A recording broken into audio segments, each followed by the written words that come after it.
All right, y'all. Welcome back, man. Another late night show for me. And a lot of things going on today. Obviously, like I said was going to happen. I said, it's going to be kind of quiet for the Joe Rogan Salute Nerd Affiliate, saluting the building, my boy Hey Archer. I said it's going to be kind of quiet for the Joe Rogan racism thing, the takedown of Joe Rogan until, oh my bad, my shit playing on my phone, until it hit Twitter. And that's what it did. Hit Twitter, shit started going viral. They're pushing it. It's moving. Episodes getting deleted. And Joe Rogan has made a statement about it. So this is the second statement Joe Rogan has had to make within the past week and a half. He had to make a statement about COVID, say, I'll bring more doctors on that are opposing the views that these guys are bringing on. And you know what? Hopefully that makes everybody happy. And when he said that, I already knew. It doesn't matter what they say. They don't want to see anybody that is on the opposing side of them to be platformed. So even if he did bring on Dr. Robert Malone again and then brought on Fauci, it wouldn't matter because they just don't want those people to be heard at all. That's just plain and simple. I don't know how more plain and simple we get. They just don't want those people to be heard. So let's just take a look at this apology by Joe Rogan. Look at it. Take a look. Friends, I'm making this video to talk about the most regretful and shameful thing that I've ever had to talk about publicly. There's a video that's out that's a compilation of me saying the N-word. It's a video that's made of clips taken out of context of me of 12 years of conversations on my podcast, and it's all smushed together, and it looks fucking horrible, even to me. Now, I know that to most people, there's no context where a white person is ever allowed to say that word, never mind publicly on a podcast. And I agree with that now.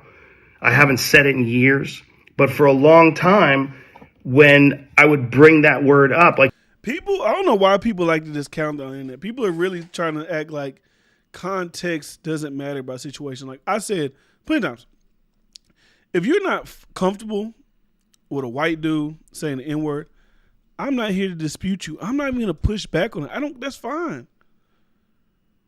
But to the level, like the way that Joe Rogan as a person is being framed to me, like they act like he's the most racist person that's ever existed in life. The way, if you look at social media, you would think that Joe Rogan was out here. He's about to become the next Hitler or something like that. That's how you would, if you look at the internet, that's how it looks.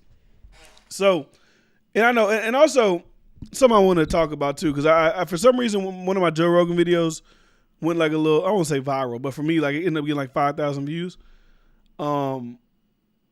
It happened like right after he dropped this clip, so maybe YouTube started pushing it a little bit more, but whatever. There was people in the comments that was just like, look at you tap dancing for massa, yada, yada, all shit like that, right? Do you know how like subconsciously racist that statement actually, like that statement subconsciously coming out your mouth to me, in my opinion, is more racist than anything that Joe Rogan said, because in your mind, you believe that just because I'm half black, half white, so you say I'm black, and I'm defending this white guy, now automatically this white guy is above me, and I have to be tap dancing for my master, right? I would think that's more racist than anything that he said. Because if I was defending a Hispanic guy, they wouldn't call him my master. If I was defending an Asian guy, they wouldn't call him my master. But since he's a white guy, all of a sudden now this is my master. Well, no, I could just look at shit from a different angle and see that I'm not about to partake in the cancel culture shit. Because I know on the internet, everybody is tribal and everybody's fucking hypocritical. When Whoopi Goldberg came out and said what she said, I defended Whoopi Goldberg. I said I don't think she'd be fired. I see what she was trying to say, but I also understand why Jewish people would be mad about something like that, but I don't think she should be fired. They're trying to compare it to Roseanne. That's not a comparable offense. But we can't sit up here and act like whenever somebody, a black person does something or says something wrong, they be like, oh, it's cool. Hey, whatever they do what the fuck they want to do. because of historical context, yada, yada, yada, bro. Like, that's not the way shit works. But that's the way the internet wants to make shit work. So let's continue. Like if it would come up in conversation instead of saying the N-word, I would just say the word. I thought as long as it was in context, people would understand what I was doing. Like that context was part of the clip we were talking about Red Fox, how Red Fox said that word on television in the 1970s and how times have changed so much since then. Or about how Richard Pryor used it as one of the titles of one of his albums. Or I was quoting a Lenny Bruce bit, or I was quoting a Paul Mooney bit, or I was talking about how Quentin Tarantino used it repeatedly in Pulp Fiction, or I was talking about how a Netflix executive, ironically, used it because he was trying to compare it to another offensive word, and he said it out loud, and they fired him. Not calling anybody or just saying the word out loud. I was also talking about how there's not another word like it in the entire English language because it's a word where only one group of people is allowed to use it, and they can use it in so many different ways. Like if a white person says that word, it's racist and toxic, but a black person can use it and it could be a punchline. It could be a term of endearment. It could be lyrics to a rap song. It could be a positive affirmation. It's a very unusual word. But it's not my word to use. I'm well aware of that now, but for years I used it in that manner. I never used it to be racist because I'm not racist. So but whenever you're in a situation where you have to say, I'm not racist, you fucked up. And I clearly have fucked up. And that's my intention to express myself in this video. So that's pretty much what the video is. The video is Joe Rogan taking accountability for his actions, taking accountability for saying the N-word. And I get that because I say all the time on this show, if you are a person with a platform and you start going viral or whatever for doing something against a certain group, right? Say he said the N-word against black people. If you really feel like you did something wrong, I don't like apologize. Like if you genuinely feel like I fucked up, apologize, and then continue to do whatever you was doing. Continue to do your work because at the end of the day, on social media, all you can do is apologize and keep it pushing. There's nothing else you're gonna do. There's nothing else Joe Rogan can do, say that's gonna get the people that don't fuck with him to fuck with him. On the internet, they've already made up their mind. He's either a racist piece of shit, or he's a guy that just is a podcast that made a mistake. And I don't think that these people who continually try to cancel understand or realize that one day, if you keep doing whatever you're doing long enough and you're giving your opinion on certain situations, one day you're going to be that motherfucker that everybody's coming after. You're going to be the one that everybody is throwing shit at. That's just how it's going to go. It always rolls downhill. So right now, it might be you on the side of pushing back on somebody like Joe Rogan. It ain't like he's fighting it. It ain't like he's like, no, I should be able to say the N-word. I want to say the N-word so bad. He apologizing. But on the internet, we all live in glass houses that nobody can see. So everybody on the internet thinks they're perfect. Everybody on the internet thinks they're the greatest in the world. Let's take your life and let's examine it through a lens 24/7. Let's pick out every word you say in your day-to-day life and put that in a magnifying glass. Let's follow you and your family around. Let's see how perfect you and your family are. Let's see how perfect you and your relationships are. Let's see how perfect everything is in your life. And 9 times out of 10, you probably gonna get shit too. That's why I don't be tripping on people. I know I say crazy shit. It might not be on the podcast, but I know in my life I've said some crazy shit. So I ain't gonna sit up here act holy and I would never say anything. I just said shit about Chinese people, Mexican people, black people, white people. It don't matter, bro. We've all said fucked up shit. And most times it's just joking, talking shit. It's not even like really malicious. I'm not even saying like when I talk about Mexican, Asian, black, I'm not maliciously. I'm just talking shit. Like one time, I don't even know why I did it, but I was just like, my sister brought like her friend over, she was Asian, and I kept doing Asian shit. I don't know why I did it. I thought I was being funny, but I was probably being offensive. And then my now wife, she's like, why were you doing that? I don't even know why the fuck I did it. I just did it on some stupid shit. But I probably offended that girl. But I wasn't doing it to be malicious. I was just doing dumb shit.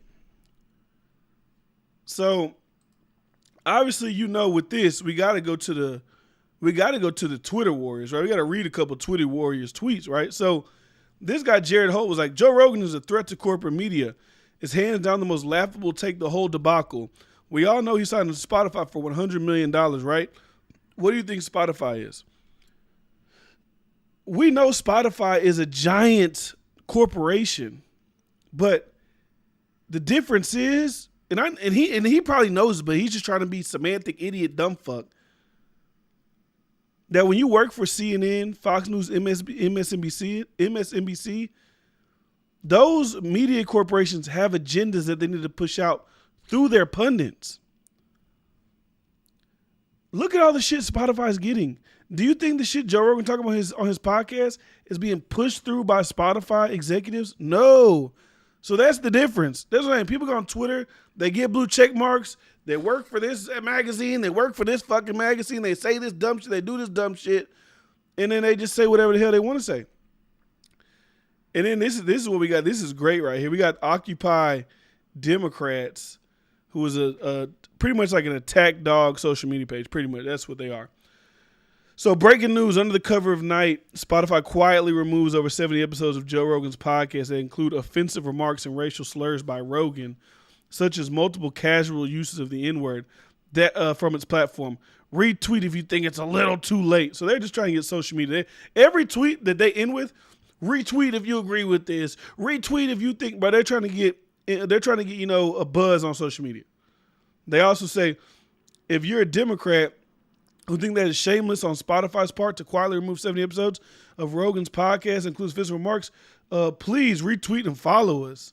They're trying to get fucking followers. They don't really believe the shit they talking about.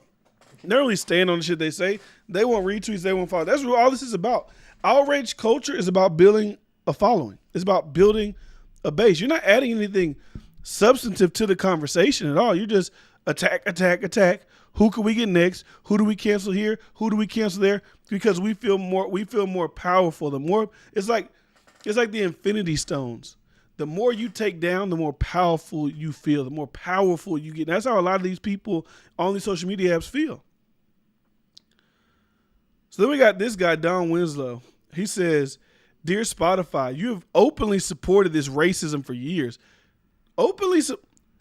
Joe Rogan has only been on Spotify for like a year now. What do you mean they've openly supported this racism for years? What are you talking about? This is like virtue signaling. This is what everybody does. Everybody wants to virtue signal because they're so scared of any kind of backlash, especially racial backlash. You get racial backlash, it's over. That's why I said they're now using racism to take out Joe Rogan. They're using black people to take out Joe Rogan. That's pretty much what it is. Black people didn't give a fuck about COVID. They were staying out of it.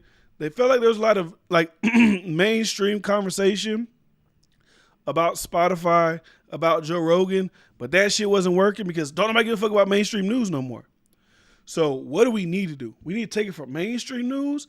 We need to take it to social media news. And once we're able to take it to social media, that's when the hashtags start popping up. That's when the trending tabs start popping up. That's when these corporations can see that people are really mad about all this shit that's going on.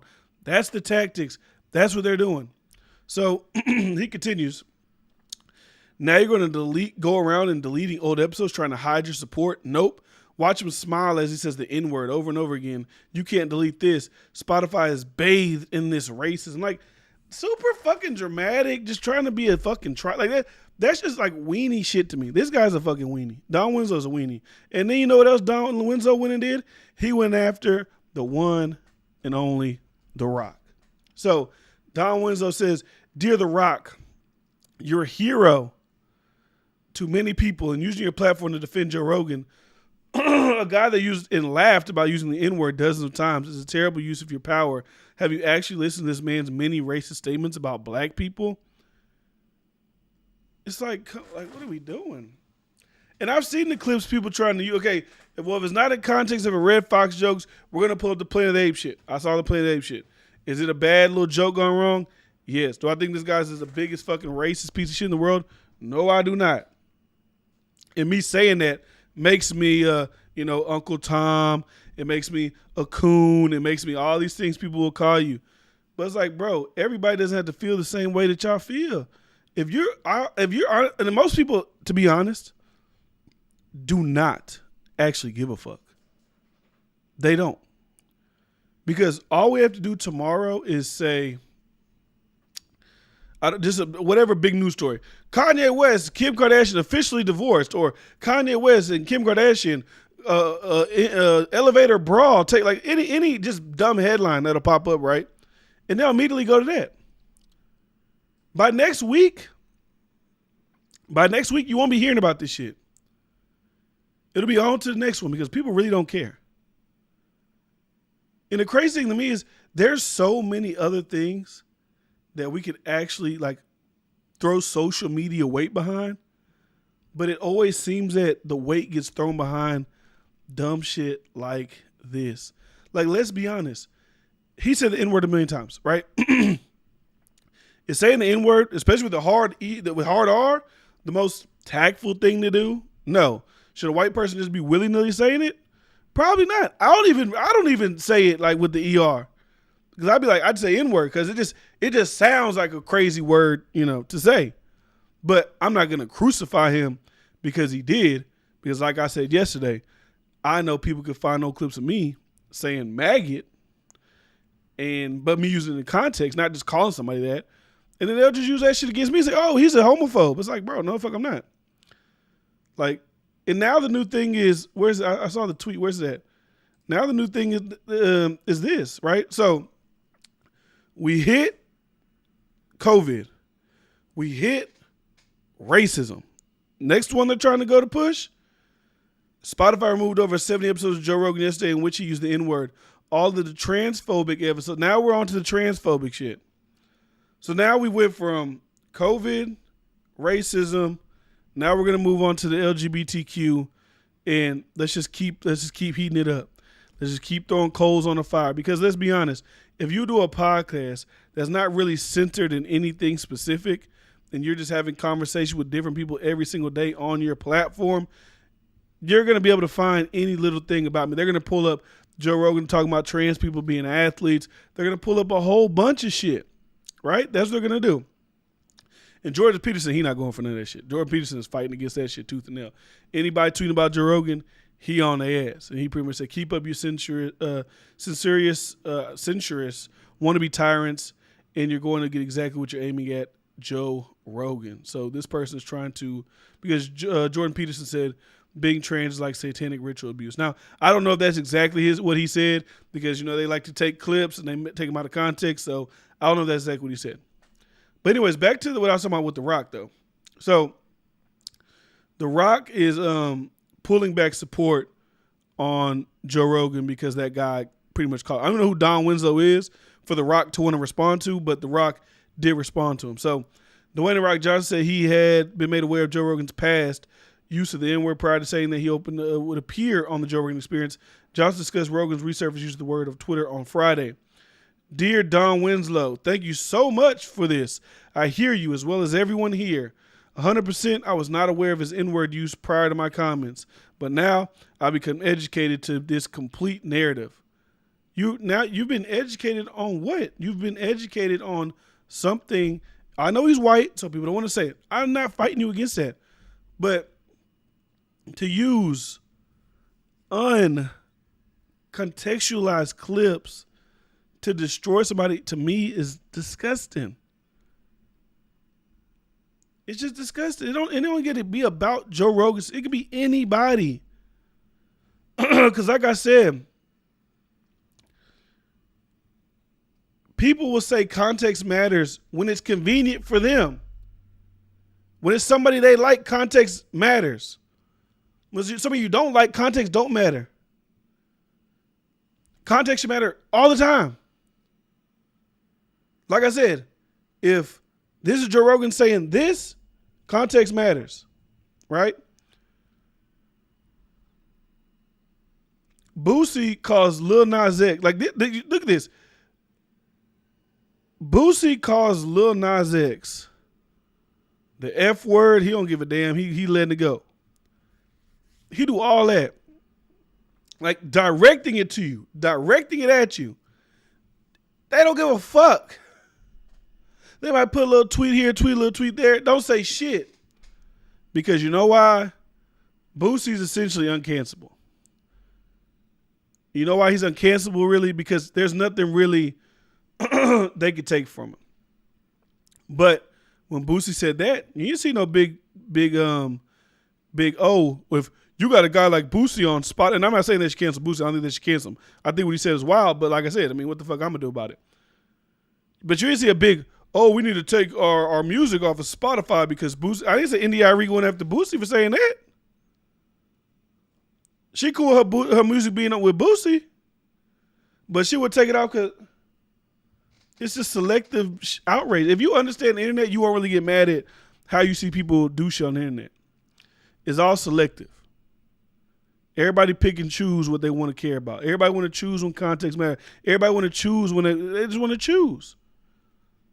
So Rock says, learn a moment from me. Mahalo, brother, and have a great productive weekend. The thing about this to me is, The Rock didn't even have to say anything. Because if you don't know, The Rock, whenever Joe Rogan made the other apology video about COVID, he was in Joe Rogan's comment section on Instagram saying like, keep up the good work, brother. We, whatever, do your thing. And then now this happened. Everybody, well, Rock, what do you think about this now? Bro, if everybody came to you after somebody you was ever associated with said something bad, you be fucking apologizing forever. Why does The Rock have to apologize for what somebody else said? Why can't The Rock see context in the conversation and just stand on his shit? I get it. He's a multi-millionaire box office superstar. And I feel like him and his team believe that if he didn't say nothing, this would dramatically affect the trajectory of his career. It would not. Nobody would give a fuck. I'm not tying The Rock to Joe Rogan because he commented support about COVID on his page. This is another thing. Just because, I don't know, in society nowadays, I don't know if you're allowed to do this, but it's okay to agree with somebody on one thing and not agree with them on another and still be friends with that person. I don't know if that's a new thing that's going on in the past couple of years, but you're allowed to disagree with people and still be friends with them. Now, I know since Trump became president, everything became polarized. Everybody hates each other. Oh, the world's falling down. It's evil. You're allowed to be friends with each other if you disagree with people. But it seems like in this society, it doesn't matter. If you're not 100% in agreement with everything I think, if you're not 100% in agreement with everything I say, we cannot be friends. Which I'm glad that the people that I associate with, we don't run circles like that. We don't do that shit. I don't allow Twitter discourse, Twitter conversation, Twitter's morality, who's moral, who's not, dictate what I do in real life. I don't do that. But a lot of people do. So The Rock got a lot of flack for this, right? Don Jr., let me see if I can find it. Donald Trump Jr., he brought up this is why I say the shit is ever evolving, because you can always be the next one. We can find something that you did.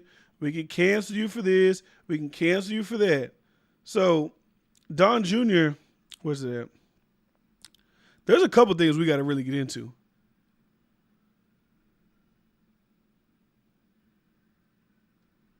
Hold on, I'm reading some of these tweets. Where's it at? Okay, here it is. So they're like, yikes. More transphobia from The Rock, because Rock called somebody a tranny. I don't know who he was talking to. And see, I said that in context. Rock said it, not me. But more transphobia for The Rock, starting to notice a pattern here. How do you executives at Under Armour, Ford, Apple, and Netflix sleep at night when they're lining their pockets from this type of bigotry and hatred unless they agree with it? Now, obviously, he doesn't really, now I'm assuming he doesn't really want The Rock to be canceled, right? But this is the satire part. This is how crazy it would look. Now Rock's a hero because he denounced Joe Rogan. But if we listen to this, a bloated transvestite Wonder Woman ready to fight crime. Pew pew pew pew pew pew. Like a he said transvestite, cancel him. He's got to go. We got to get him out of here, right? And you know how they say, "Oh, context doesn't matter." Oh, so this is The Rock on February 1st defending why he check out The Rock clout chasing off Rogan after cutting campaign promos for Biden. And I mean, I think this is a stupid fucking tweet. Like, no offense to this guy, but I think that's stupid. It's like, when you clout chase off somebody, you're clout chasing for a reason, right? The Rock is The Rock. Like, The Rock is bigger than Joe Rogan. The Rock supporting Joe Rogan is good for Joe Rogan.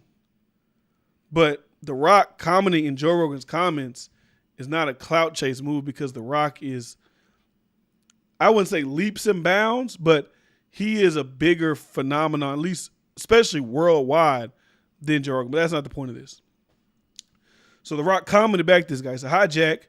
No, I don't clout chase. My friend, you got the wrong guy. I've been buddies with Rogan for many years. His response was articulate, straight up, and fair. For years, he and I have talked about me going on a show, and one day I will, and we'll drink tequila a lot." See, this tweet makes it even worse that The Rock did what he did.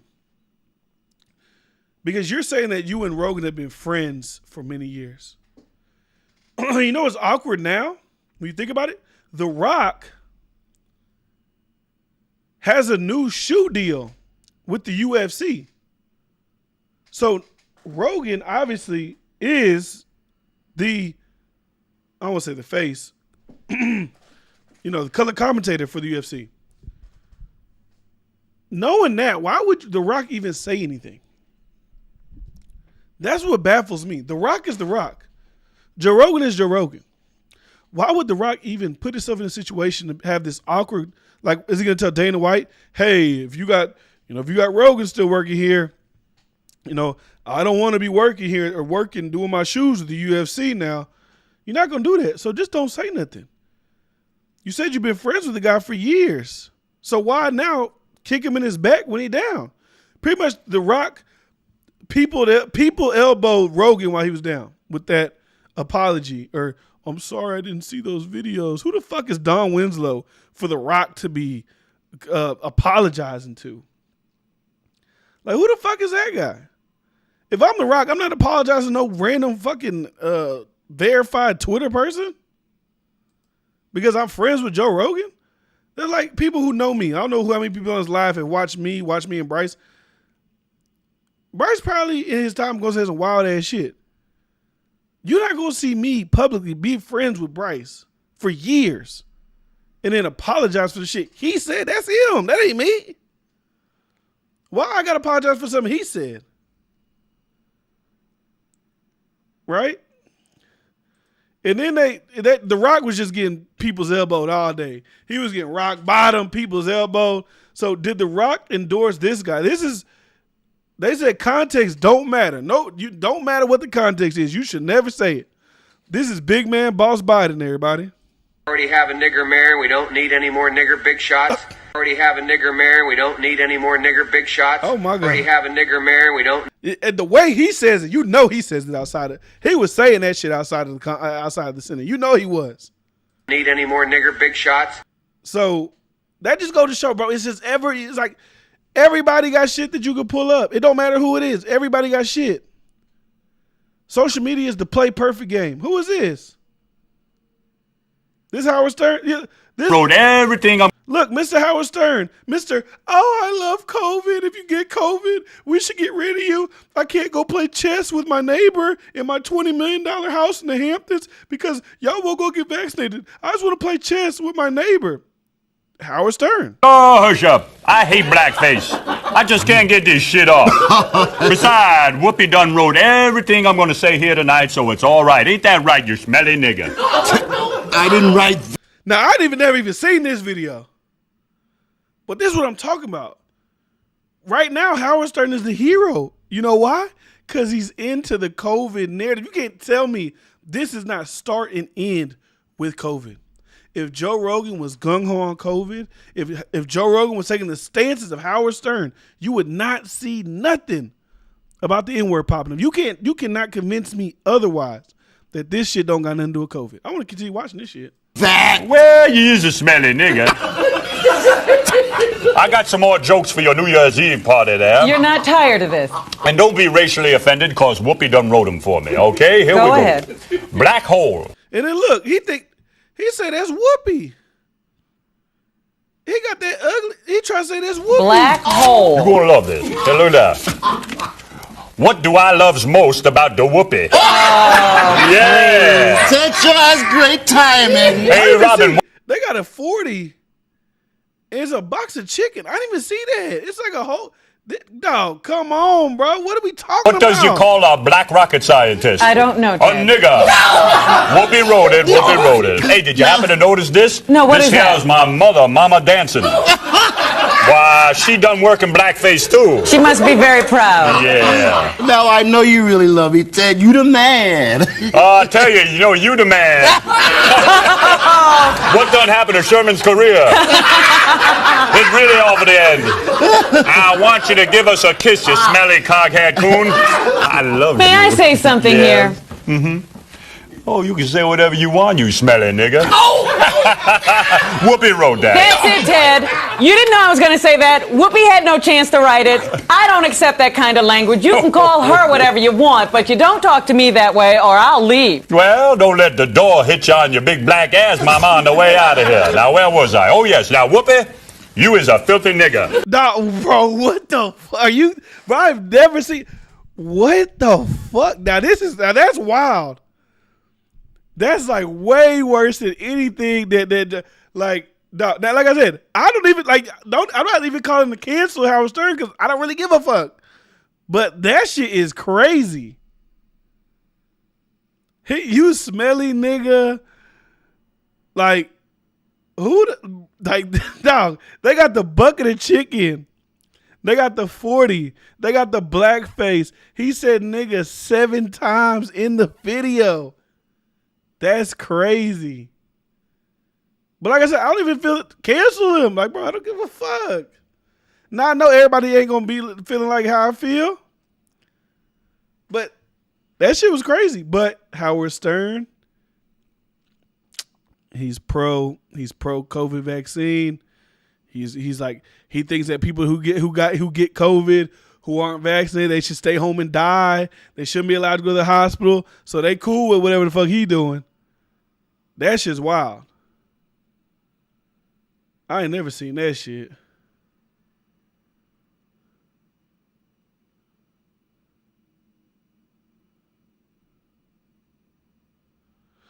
Oh, look, hey, fuck it. I'm having fun right now. Now we got to expose Don Winslow. So Don Winslow tried to get Joe Rogan canceled for saying the N-word.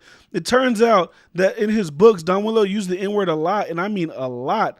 So here's a very long thread of times Don Winslow has used the N-word in his books. That's why I said this is like a fucking elevator of hell that we can just continue to go down. So he put the clip ran on YouTube. A local rap group cut a song called Just Another N-er Baby. N-word. They really went to detail. N-word. So you going in and saying the N-word too. And I know books are books, right? So books are art. But you a white man. He a white man writing that down. He typing out the N-word. And that's my point. I don't care about this because I feel he's doing it in context of his book. But by his same logic, whoever publishes Don Winslow's books should drop him. He's a white man saying the N-word. Don't matter what context it's in. It do not matter. He got to go. Don Winslow, you're canceled. Your book coming out? Look, that's what it. Oh, you got a book coming out. Don Winslow got a book coming out. I see now. I see what's going on now.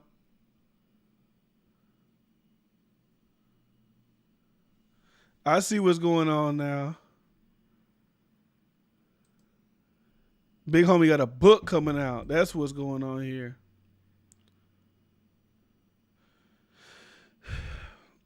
And that's just how that shit go, bro.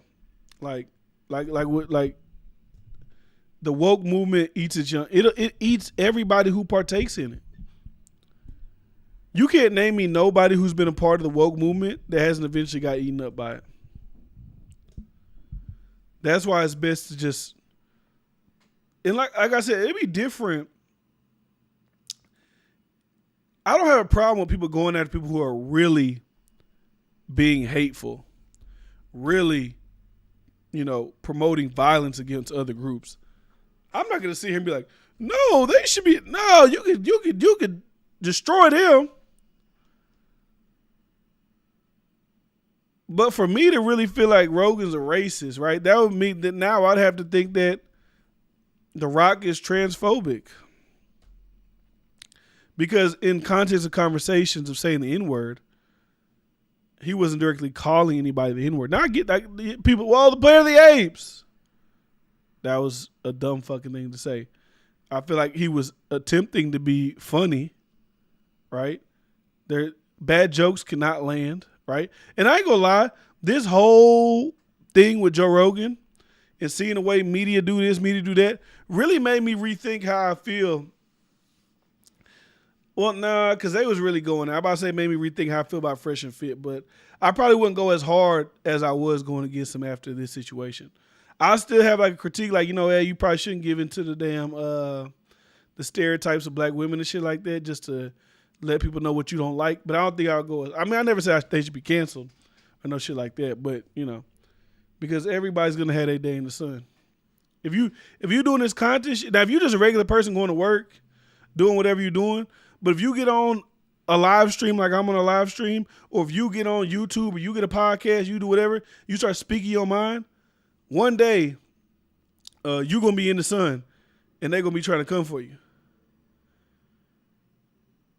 And that's just how it goes. But he'll be all right, right? So even like Andrew Schultz came to his defense. And they got to. The comedians got to come to his defense. They done put people on. He done made y'all bigger than life. See, this is what I was saying. Rogan hit job started with misinformation that didn't stick, so now it's racism. Next it will be misogyny. After that, transphobia. They're trying to make him radioactive because they fear his influence. This isn't about hate. It's about silencing a powerful man they can't control. I mean, that's it. Because if it was about hate, I would see Rogan like not trying to make stupid fucking jokes about Planet of the Apes. It would be Rogan saying, black people don't deserve to be in bathrooms with me. Black people don't deserve to be in clubs with me. Like what severely racist person do you know has black people and promotes them on the largest podcast in the world? What races? I don't know any races that would do that.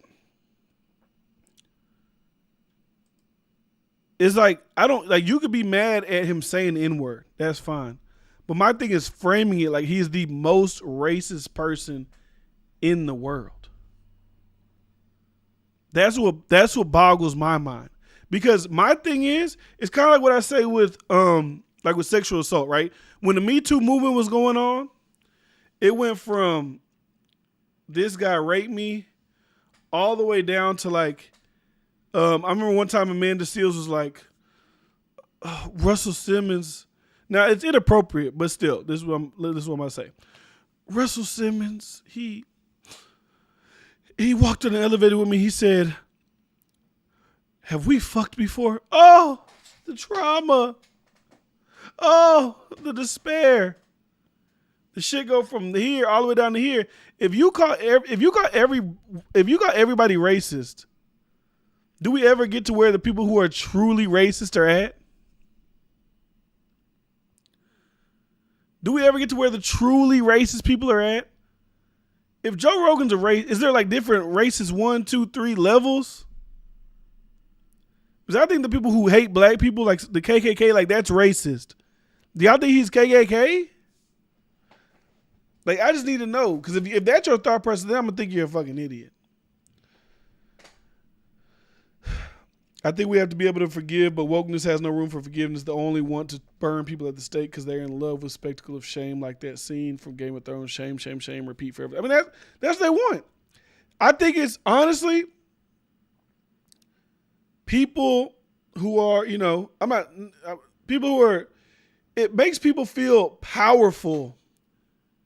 It's like this. It's like, you know how you'll see movies that got like giants and shit like that walking around just living a giant life, say they in war, say they in battle. It's a million like smaller soldiers and they get them fucking ropes and they throw them ropes around the legs of the giant. You see all them little people just pull them down. That's what cancel culture is. We're going to pull your ass down, motherfucker. You too big. Get your ass down here. That's what it is.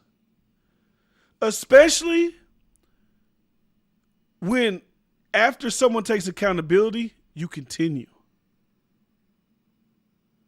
If someone's willing to take accountability for their actions and you say, I don't give a fuck what you got to say, fuck your apology, we're still canceling. I had an idiot on my fucking comments like, when did she say to get rid of Spotify? You're talking about NDIRE, you fucking idiot. The first post she put was hashtag delete Spotify. What the fuck does that mean? It's like, what are we talking about here? I just don't think Fresh and Fit is entertaining. They invite people who can't have real deep conversation. I mean, I get it.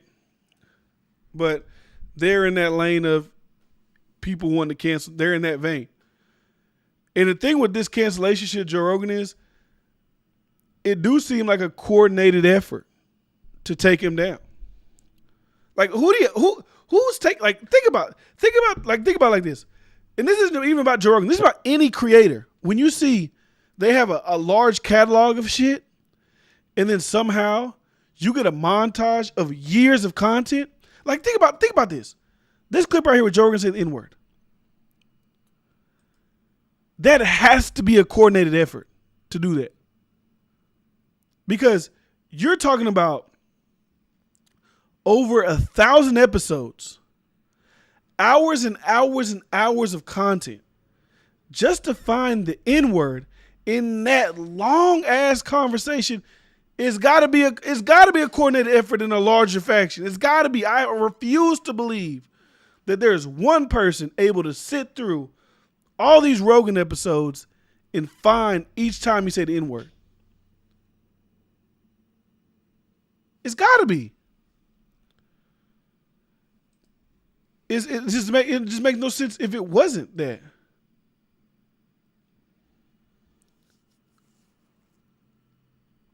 So, and it kind of, I want to say, it kind of upsets me when I see other creators going along with it for their benefit when they've known they've been a part of it as well.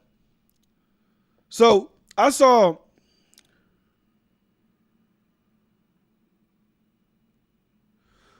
unless they've had it for a while now and they're just waiting. I mean, like, are you like, so you're telling me if that's the case, let's say it's the case.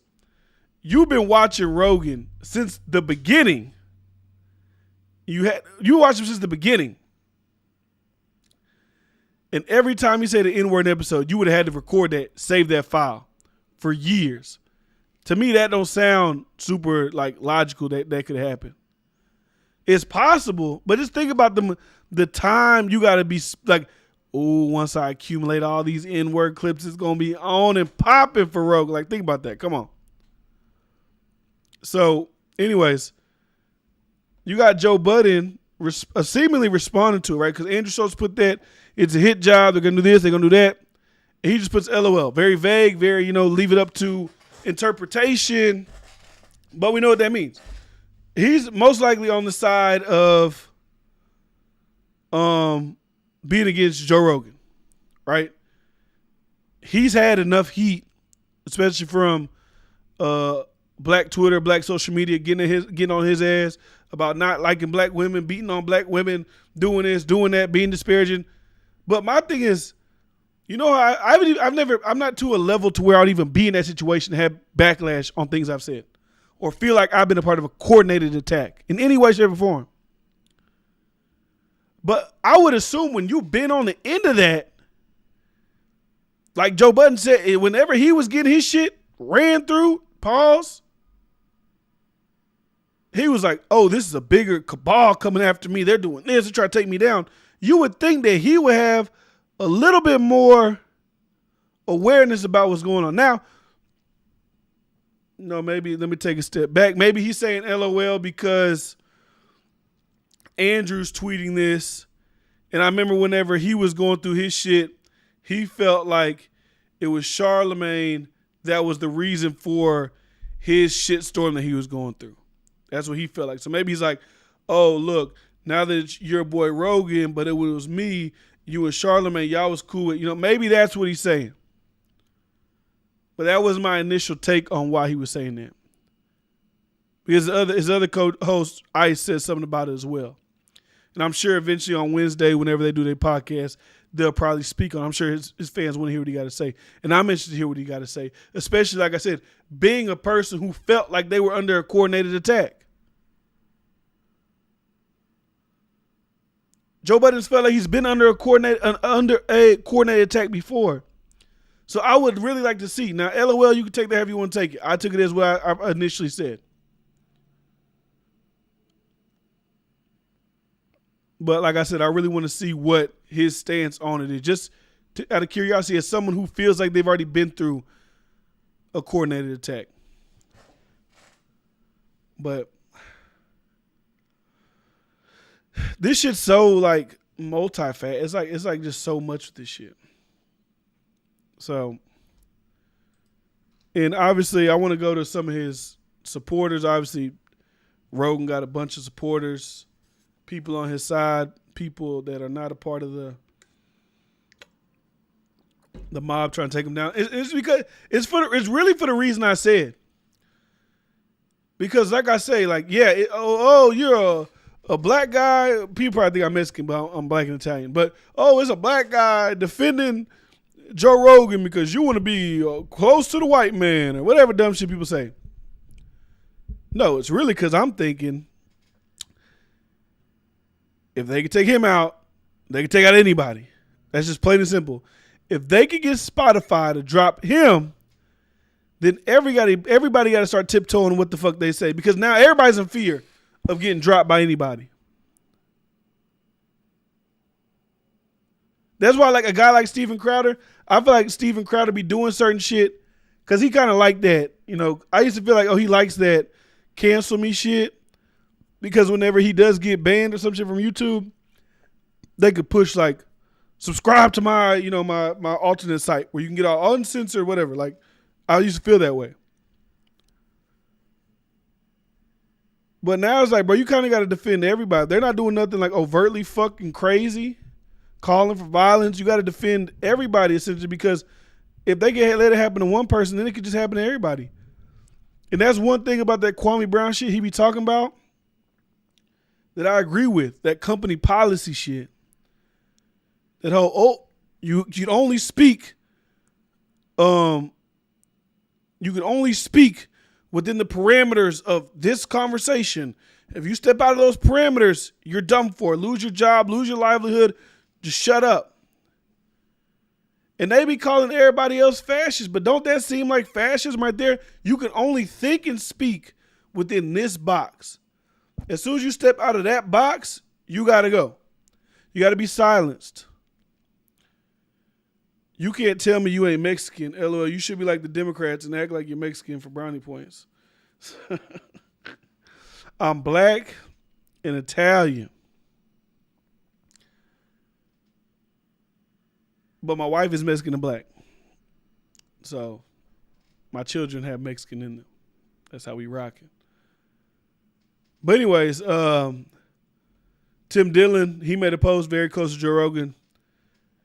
It's a political hatchet job. It's obvious to anyone with eyes the debate about the vaccine has been over. UK just opened, no restrictions. They don't want him on air for the next election cycle. Press secretary asked Spotify to do more. It's not a conspiracy. It's out and open. I didn't even think about that. Whenever I like, because I usually be like, oh, election cycle's coming up or whatever. I do honestly think they're afraid it's like it's bigger than all this shit. And people, oh, that's a conspiracy. But you can't tell me that don't make sense. Because he obviously don't fuck with Biden, right? So he's probably going to just bring people on during election season. They're probably going to down talk Biden's ass. And they're going to hate that. And they think that he has so much power that he's going to be able to sway elections. It's the same thing. It's the same reason why anybody with power, anybody with a big audience, they want to take out. It's the reason why for years they want to get rid of Rush Limbaugh, because they felt Rush Limbaugh could sway and control swaths of people. Millions of people he was controlling. Millions. Republican nominees, Republican hopefuls, they be reaching out to Rush Limbaugh. Hey, what's going on, Rush? Da-da-da, whatever, da-da-da. That's how much power he had in politics. If Joe Rogan had millions of followers listen to him, and he just had his comedian homeboys on, talking shit, having fun, talking about weed brownies, talking about mushrooms, talking about MMA, they wouldn't give a fuck. Now he talking about real shit. He talking about politics. He talking about China. He talking about COVID. He got doctors who deal with COVID, come on. He got people that deal with China. All these people. Now it's political. He can't. He's too dangerous. Get him out of here. It's too much for us. It's too. He has too much power. That's what it is. That's how I feel, and I can bring it back to like shit that I really like watch. It's kind of the same reason they don't fuck with a guy like Academics in hip hop. He not tied to nothing. He didn't work for Double XL. He didn't work for this company. He don't work for Rock Nation, Interscope. He's just on his own talking shit, swaying people's opinions about what we got going on here. Get rid of him. We don't want Academics here no more. Because they don't like people they can't control. Andrew Schultz made a good point about this in one of his tweets. He said, through history, they always try to take out the people that are not tied to an institution. They always try to take out the people that are separated from institutions but have a lot of power. And that's what's happening here. And that's what happened to anybody throughout history who made a name for themselves. They killing COINTELPRO. They killing black activists who ain't tied to Martin Luther King, he was like, Martin Luther King will if he was alive still, he was still doing the shit. By the time, he might be a congressperson by now. But anyways, he was tied to he can go to the White House. He can do all these things that he want to do.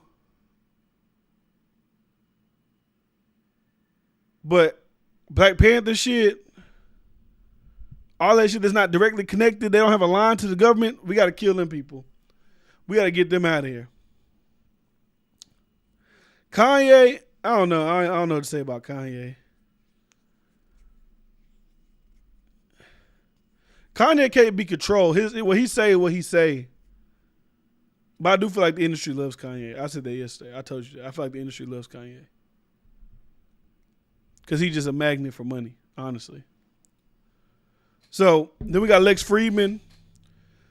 I stand with Joe Rogan. It is not a coincidence that the attacks calling him racist come as a pressure builds on Spotify to censor. Comes as pressure on Spotify to censor builds. Politicians and the media profit on division and outrage. They fuel the extremes that would make us believe we're divided. We're not. We're in this together. And obviously, anybody who watches these guys will just discount them as, they're Joe Rogan lackeys. They're Joe Rogan. They want to be. They're tryhards. They're this. They're that. That's what people will say about them. But no, they're just people that believe that you should be able to say what you want, do what you want, and there shouldn't be corporations and people coming together to try to get rid of people. Because like I said, whenever Whoopi said that shit about Jewish people, about how the Holocaust wasn't about race, people pick and choose with that shit. Nah, Jewish people feel a way about it. All right, if that's the energy we're going to keep, whenever a certain group, community feel a way, we're going to go all the way in with it. And then Whoopi and them got suspended for for her troubles. Now, do I think she got suspended? No, but that's how it go. What you mean he started an independent movement? What was he doing? What kind he did that was independent? He was always signed to somebody. He didn't. His shoes, it was either Nike or Adidas. It was either Def Jam or Rock. Like he was never like independent. And what do you mean Charlamagne supporting Trump? You talking about that clip where he said where Trump at? He like a president who just say what he want to say? I don't think that's support for Trump. That's just support for. It's more like anti-Biden. Like if I got to pick out of the two. We need Elon to come out and take a stand for Joe. I'm sure he'll do that. I'm sure he'll come out and he'll make a stand. Oh, independent thinking. Okay. I thought you were talking about like independent. Okay. I feel you. Yeah, Kanye got a lot of shit when he was doing his thing. But that's how it is. Anytime you ain't lockstep, they'll call you a coon. But they say, oh, everybody, we're not a monolith. It's individuality, it's this and that. But as soon as somebody step outside that spectrum, then they get bashed. And I used to have that mindset too. I used to be, oh, look at this coon. Oh, you're a coon. Oh, you're a token. Oh, you're this. Oh, you're that. Until I started actually seeing the bullshit going on in the world and realizing the shit feel like a trap. You got to understand, bro. There's probably a lot of black people that feel a certain type of way, but it have been ingrained in people's heads that as soon as you step out that circle, you're going to be ostracized. People ain't going to want to fuck with you. You're not going to be cool no more. You're going to be a puppet for the white, whatever words they use for you. If you step out and say something, oh, well, I believe this. Whoa. What do you mean believe that? Now, we believe this. But that's the thing that I like, right? Because on this channel, for anybody who's here who's new, if you here on this channel and you just want a motherfucker who like, oh, I'm going to agree with everything he says, and if I don't agree, I'm going to unsubscribe. You might as well unsubscribe now. I don't want people that, oh, every time, oh, yeah, I agree with you. Oh, you're the greatest. You're the smartest. Nah. I probably say shit that I don't agree with or that y'all don't agree with, and y'all say shit I don't agree with. So that's just how that shit goes.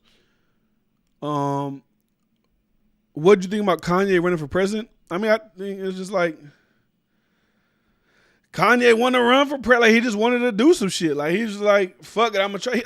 Kanye knew he wasn't gonna win. I have to believe he knew he wasn't gonna win. I just felt like it was one of those Kanye things. Like, "Fuck it, I'm gonna just run for president." Like, cause that's what I want to do today. I got a lot of money. You see, he make a lot of money, right? You see, he making like $200 million a year just in royalties from like Adidas. Like, he got the money just to run and fuck around and fly around, do whatever he want to do.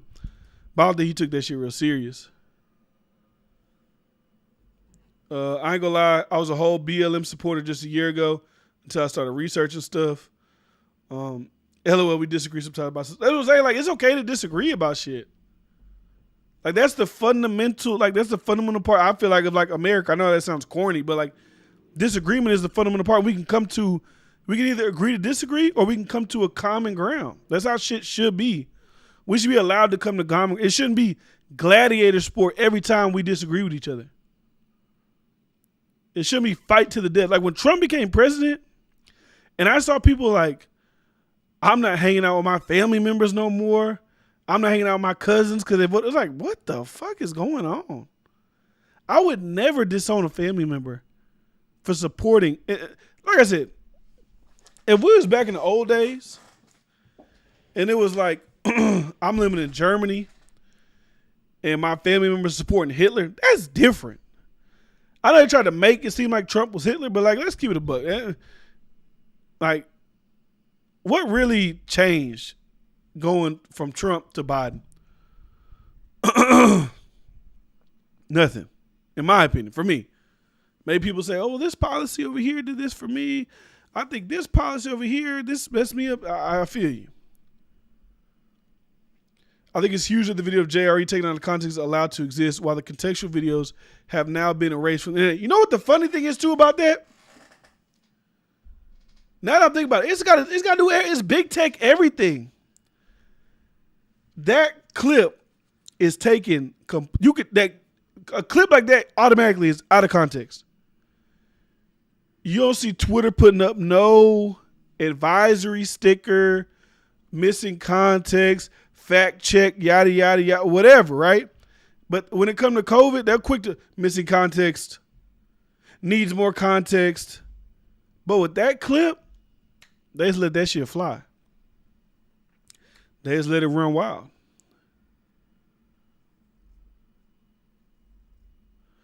And I don't think Spotify is gonna let them go. I don't think so. At this point, you in deep with them already. I'm sure the 100 episodes that they deleted with each other, they sat down and talked about them episodes together. So I'm sure they already came to some kind of common ground on why we should delete those.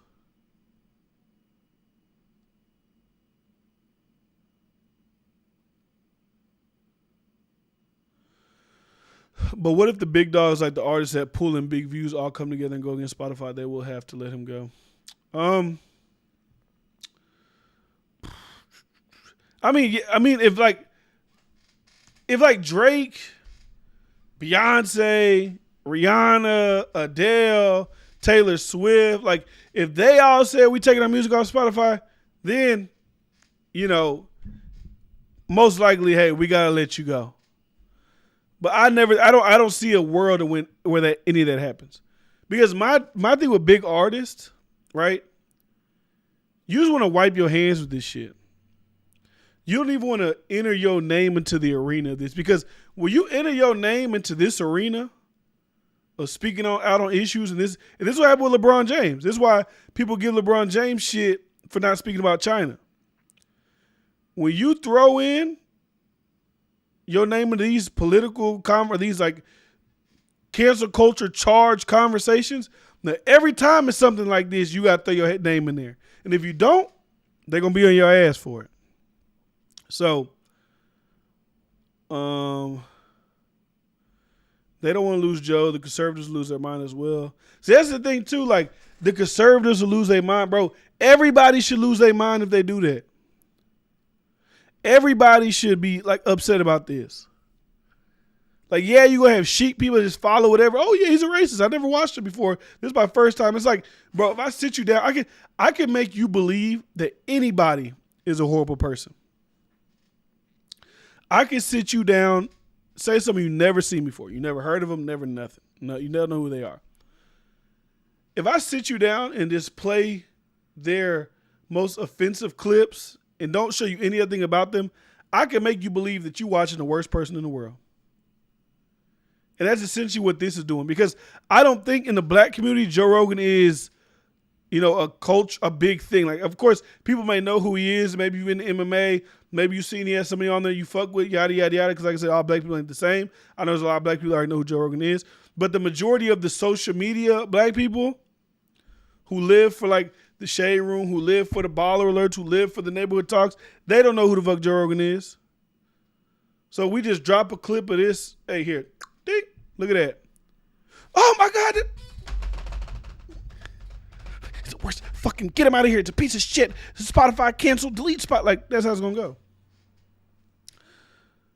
They don't want to lose Joe. Oh, yeah, I read that part. I think this could bring down Joe.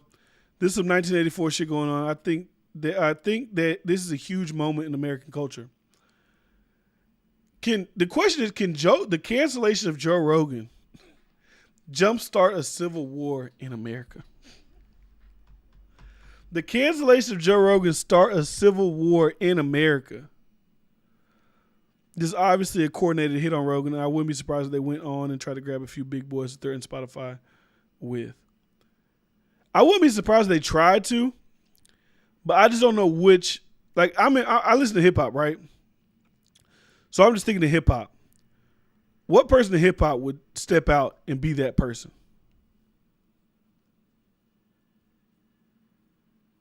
I don't think any of them would. The biggest of the biggest artists, like Drake, J. Cole, Nicki Minaj, Kendrick, Kanye, Wayne, Jay-Z, none of them gonna say shit. None of them. And if they do, I'm gonna be very surprised.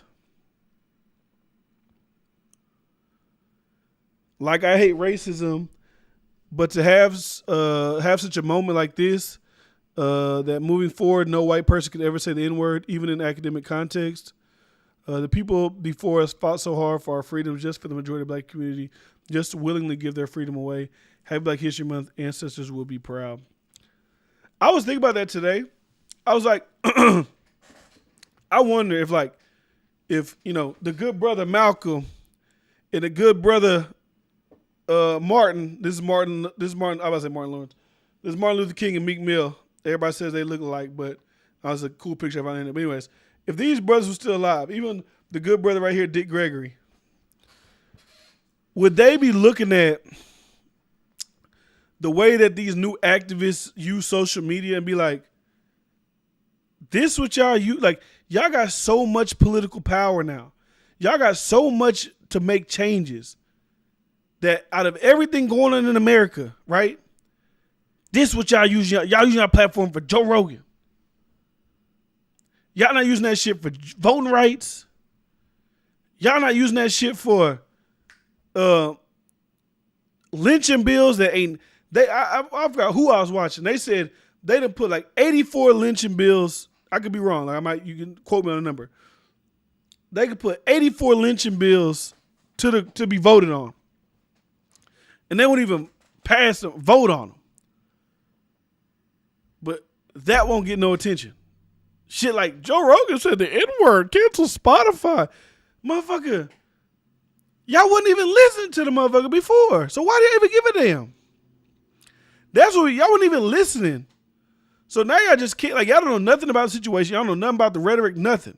Y'all think about this. It take a 2-minute clip of me saying the N-word. Like I said, you could be mad at someone saying the N-word without wanting to destroy their whole life. So anyways, back to what I was saying. You take a 2-minute clip from a guy, right? 2 minutes from a guy who's done over, 1,400 episodes? Right? 1,400 episodes. Let's say they're about 3 hours each, average 3 hours. So that'd be 180? That's 2 minutes, right, of my discography that you're using to bash me. But I have a total of 261,000 minutes of content. And at that 261,000, y'all took 2 minutes to try to bring me down. It's crazy. Because even let me read this comment real quick. I think this is a blower for JR. There are no more ways to attack him without starting to look fishy. You would think that, but I ain't gonna lie. Like the tweet I read about Andrew Schultz saying, I wouldn't be surprised if they start trying to, next thing is, he's a misogynist. He hates women. Next thing, he's a transphobe. He hates transgenders. Oh, he says stuff about gay people. Oh, then he got some Asian jokes. Oh, now he got some Hispanic. Like, I wouldn't be surprised if they just continue the log roll of Joe. I would not be surprised. And like, if Eminem says the N-word before. So Eminem, shut the fuck up. Eminem has no moral superiority to stand on to say anything about the situation. Eminem is the last person that should try to speak out and stand up. I know he's tried to speak out against Donald Trump, but as far as this Joe Rogan situation, Eminem the last motherfucker needs to hop his ass out there. But this is what I was talking about. Hold on. The thing with the lynching bills, the Democrats constantly bring it up, and actually isn't the main priority because of everything else that is harming Americans. Crime is hurting Americans right now. But I mean, but my thing is, like, it's not that hard to pass. Like, just pass it. Like, just even if it's for like optics, like just get it through. Like, at least show that you're attempting to pass some shit that people have been wanting you to pass for the longest of times. So, anyways, this is what I was talking about right here. So the New York mayor, Eric Adams, had to issue an apology because a clip of him saying, I'm on Twitch, so I can't say it, but, you know, the word for white people, right? Let's take a look. No, definitely apologize. Inappropriate comments should not have been used. Someone asking me a question using that comment and playing on that word, I responded in that comment. Mayor Adams Friday issuing an apology for comments he made 3 years ago. It's the kind of controversy that typically surfaces and is addressed on the campaign trail. Every day in the police department, I kicked those. Man, I was unbelievable in the police department when So he said that, right? Now, let me preface. I don't think that, especially like a historical context, is the same thing as the N-word at all. But to white people, especially lately, it seems to be that it's been a very offensive word, right? So it offends a group of people. But everybody in the comments is like, well, I guess he's forgiven. Please, no need to apologize. You said what you said. It's hyped up. I'm just showing the hypocrisies in all this shit. Like even when, like I said, I can't find it, but even when Nick Cannon was saying that Jewish people were savages and this and that, and yada yada yada, whatever, whether you believe that or you don't believe that, that's irrelevant. You kind of wrapped up an entire demographic of people into a certain, you know, framing that you want to frame them in.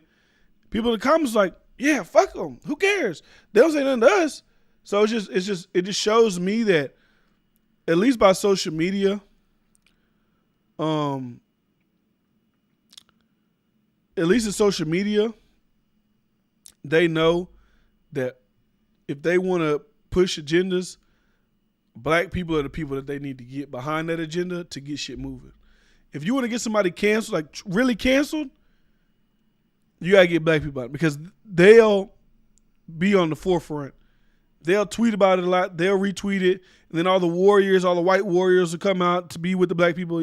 Yeah, he's a racist. They'll chime in. So you got them on top of black people, and then the takedown begins. Because people always in the comments say shit like, well, they never get held accountable for things that they say. And like I said, I'm a guy that looks at it, just takes a pen at everything and sees all the bullshit. You can't say that whenever Megyn Kelly asked why you can't wear blackface and got fired. Like there's plenty of instances where we see people are given grace. Like I said, Whoopi said thing about the Holocaust, even though I didn't think it was like super bad, but I'm not Jewish. She was able to have a person from Anti-Defamation League come on, speak to her, and she got spent in 2 weeks. She'll be back. She missed out $96,000 though. They said she gets paid $96,000 weekly to be on The View. That's fucking crazy. But Megyn Kelly, on the other hand, she got the axe. You got to go. You got to go. Although she got a lot of money, I think she still picked up a $20 million bag. But we're not giving you no lead. We ain't bringing on nobody from the NAACP to talk to you. We ain't doing none of that. You got to go. That dude is garbage. And the guy who exposed it is just mad at him because he won't defund the police. Who exposed him? That's right. 2019 video showed him using a racial slur while describing his white counterparts in the police department. According to ABC in the video, Mayor Adams was speaking at an event in Harlem. He said, every day in the department, I'd kick those, you know what, ass. I was unbelievable in the police department with 100 blacks in law enforcement. On today, he definitely apologized. Appropriate comments should not have been made. Someone asked me a question about the comment and playing in the word, responding to that comment. Okay. So anyways, that's what I'm saying. I'm just like, people don't... We just live in like a tribal... Like, America's just a bunch of tribes broken up, and, you know, we can get certain tribes to war against certain tribes, and that's how it's going to be. And the funny thing I was thinking about today, too, is like, black people and white people, they be like at odds with each other, right? Or that's at least what it looks like. When I say that, I'm always... When I speak about things, I'm mostly only speaking about things in the context of social media, right? I'm speaking about social media, white versus black. It seems like a, you know, oil and vinegar. Obviously, in real life that does happen, but I feel like every day-to-day people don't think about this shit. They got friends that's white, friends that black. That's not to say there's nobody that's racist outside social media, but most people don't live that. Social media will lead you to believe that whatever you see on social media is how people lead their lives off of social media. I don't believe that's how it goes. But while we got a society like, oh, black people are white people, the Latino people, the Hispanic people, they about to be the ones taking shit over in a couple years. That's why I'm going to cash in on this Hispanic look. That's why I'm going to cash in on the Hispanic look. Whenever the Hispanic people, the Latinos become the majority of America, which is happening in a couple of years, that's when I'm going to become Hispanic. That's when I'm going to be Latino. Right now, I'm black and I'm Italian. That's my roots. But whenever they start taking, I mean, hey, no, I ain't gonna do all the, you know what I'm saying? Because they go, you're making fun of Hispanic people. I'm just gonna be, hey, I don't know where to go to puto. Like, that's what we be. Y'all in control. I'm with y'all. Fuck it. Who we going against?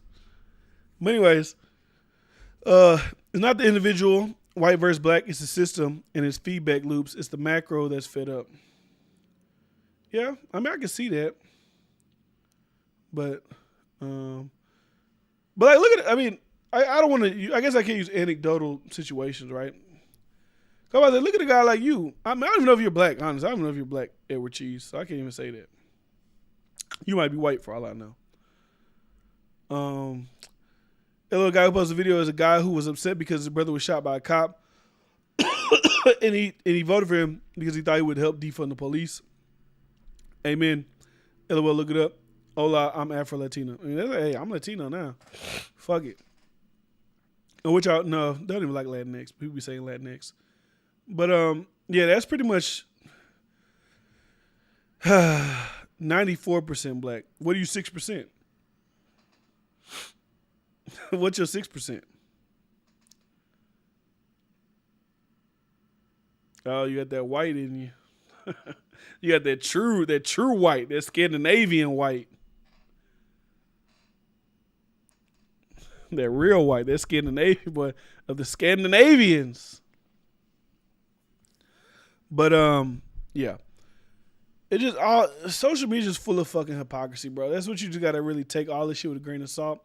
People are gonna champion those that they feel are in the same tribe with them, and they're gonna, you know, outcast people that they see as people that are going against their tribe. That's how it's gotta be. That's how it is. So that happened too. So we had 3 racial apologies in one day, right? We had Joe Rogan. We had The Rock apologizing for being friends with Rogan. And then they've been trying to get this girl forever. They've been trying to get her for the longest. And I guess today was the day she just fed up. She came out and said, fuck it. So Awkwafina returns to Twitter to address her black scent criticism. So Awkwafina, if you don't know Awkwafina is an Asian chick. She's pretty much in if there's an Asian movie, she's in it. She's in the the 10 Keys, or not the 10 Keys, that's some DJ Khaled shit. Whatever, the Marvel movie that had the Asian people in it. She was in Crazy Rich Asians. She's in every Asian movie now, right? So she took to Twitter Saturday morning to address her black scent controversy following a 2-year hiatus from the platform. The comedian has received criticism for the accent she applies in many of her films, as well as use of African-American vernacular English. Oh, that's a real thing? African-American vernacular English, AAAV, like that's a real scholarly language? That's crazy. I didn't even know that. There is a socio-political context to everything, especially the historical context of the African-American community in this country. The statement began. It is a group that is disproportionately affected by institutionalized policies and law enforcement policies, all while having historically and routinely seen their culture stolen, exploited, and appropriated by the dominant culture for monetary gain without any acknowledgement nor respect for where those roots come from, the pioneers of its beginning, and the artists that perfected and mastered the craft. So yeah, Shang-Chi, that's what she was in. Shang-Chi, Legend of the Ten Rings. After publishing the statement, she had another tweet that she plans to continue her break from social media platform through years to come. Well, I see y'all in a few years. Twitter, per my therapist, she wrote, to my fans, thank you for continuing to love and support someone who wishes that they could be a better person for you. I apologize if I ever fell short in anything I did. You're in my heart always. The controversy regarding Awkwafina and cultural appropriation resurfaced after she was nominated for the 2022 AACP Image Award for her voice work in Raya, The Lost Dragon. So, why did she get nominated for that? Is the NAACP only for black people or just for people who are like people of color? Because when you see NAACP, it's like colored people. And the only people they called colored people back in the day was black people. So why would NAACP? That's the thing too about certain black award shows. Like I've been thinking about black radio. Like they be playing like certain artists. They would never play black artists on their stations. And I ain't trying to say, oh, segregation or shit like that. But it just be like, it'd be confusing me sometimes.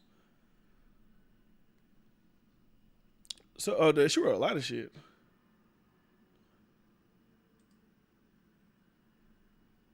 She was really like, I be feel like a lot of people PR teams like, hey, it's Black History Month, go apologize to black people. It's Black History Month, go apologize to black people for what you did. But as a non-black POC, I stand by the fact that I will always listen and work tirelessly to understand the history and context of AAVE, what is deemed appropriate or backward towards the progress of any and every marginalized group. But I must emphasize, to mock, belittle, or to be unkind in any way possible at the expense of others is simply not my nature. It never has and never was. My immigrant background allowed me to carve an American identity of the movies and TV shows I watched, the children I went to public school with, and my undying love and respect for hip-hop. I think as a group of Asian Americans, I'm still trying to figure out what the journey means for them, what's correct, and where they belong. And though I'm still learning and doing that personal work, I know for sure that I want to spend the rest of my life and career doing nothing but uplifting our communities. We do this first by failing, learning, acknowledging, hearing, and empathizing. And I'll continually tirelessly do just that. I mean,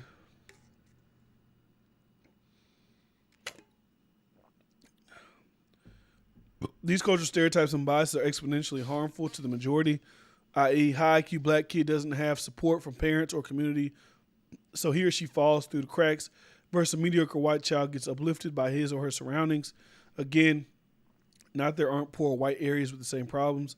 Again, it's macro. So, I get that. I'm not saying that it's not, this is the thing. Everything to me is so nuanced. There's so many different layers, shit like that. It's like, I get that there's a lot of kids that in the black community that are very smart, right? It's like that, y'all ever seen that clip of the teacher who's like, hey, all you guys line up and we're going to race, right? We're going to do a race. It's white kids, black kids, everybody, right? And he does like a little social experiment. He's like, take 2 steps forward if you had 2-parent household. Like a lot of white kids stepped up. Take 2 steps forward if you never had to get a job to help your parents pay rent. A bunch of kids step forward. Take 2 steps forward if you never had to babysit your kid. Whatever. Like all these circumstances that a lot of the black kids that had to stay in the back had to go through. And they was like, and then it was just like, and do y'all think that, what do y'all think would happen if these kids had the same opportunities as you? And he said they would smoke you. Like, obviously, if the black kids was racing with the white kids on the line, we know most times the black kids probably faster than white kids, they would win. So that was the experiment that the guy did. But with Awkwafina, she does, like when an Asian girl has that like hip hop black type of like lingo, it does look weird. But we also don't know where she's from. We don't know how she grew up. She said she was an immigrant, which to me maybe like I feel like a lot of immigrants learn how to talk by what they end up watching when they get here. And maybe she was watching black shows when she got here. And maybe when she went to school, she didn't know black people. I don't know. And maybe that's how she was doing shit. I get it looks weird, like, obviously, because she's an Asian. But, bro, it's plenty of people that's like that. That's why I feel like everybody's selective with they shit, right? Like, you got these Asian jewelers like Ben Baller and the guy from Houston. Not Johnny Dang. Jimmy something, I don't know, like China Mac, like they act like, you know, whatever stereotypical black thing that would be. But they don't get hate from it. She do because she's a woman. And I feel most likely they feel like, hey, she's acting like a black woman, but she's getting these opportunities. But it ain't like she getting opportunities with black shit. She getting opportunities with Asian shit.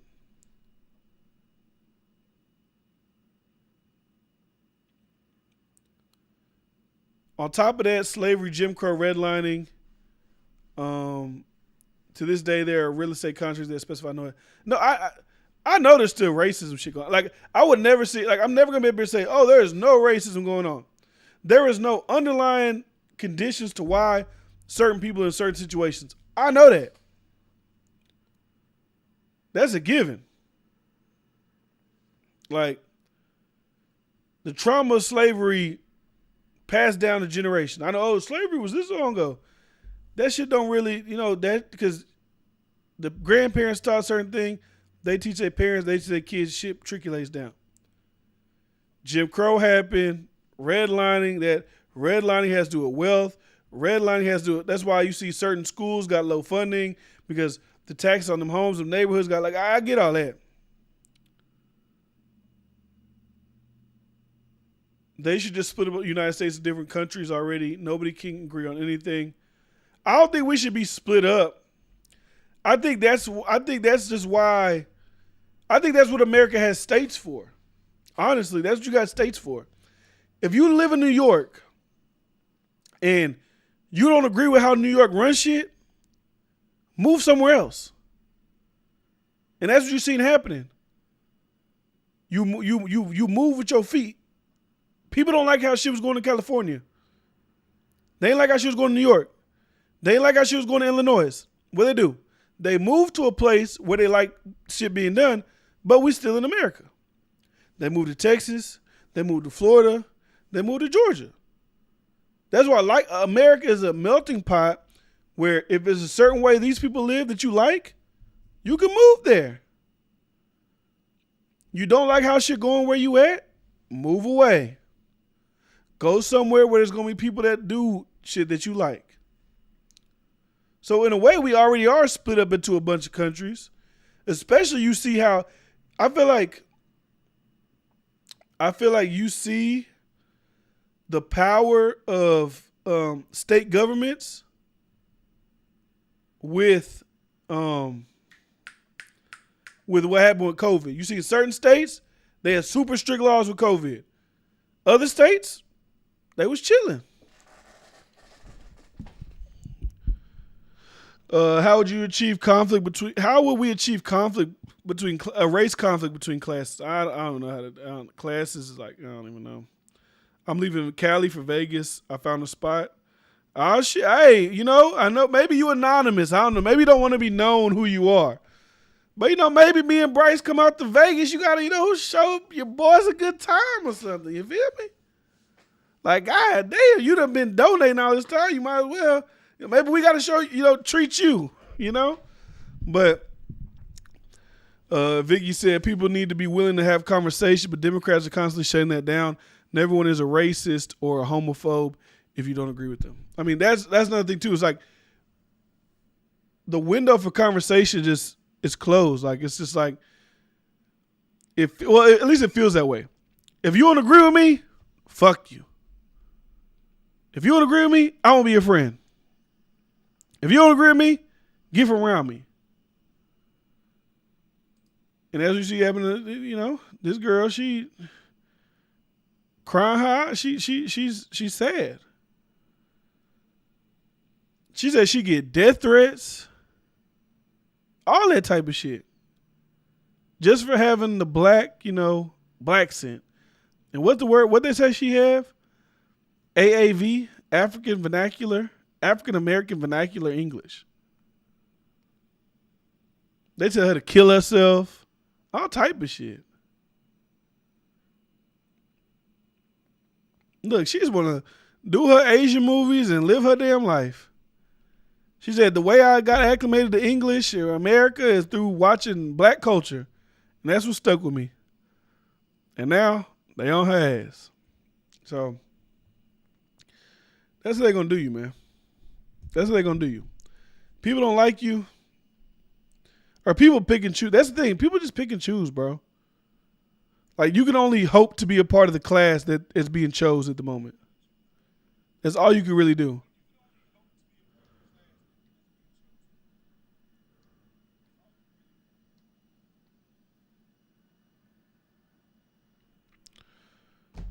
I don't know pasta, but I do know it starts with higher wages, drastic changes with the tax code, and making education a priority.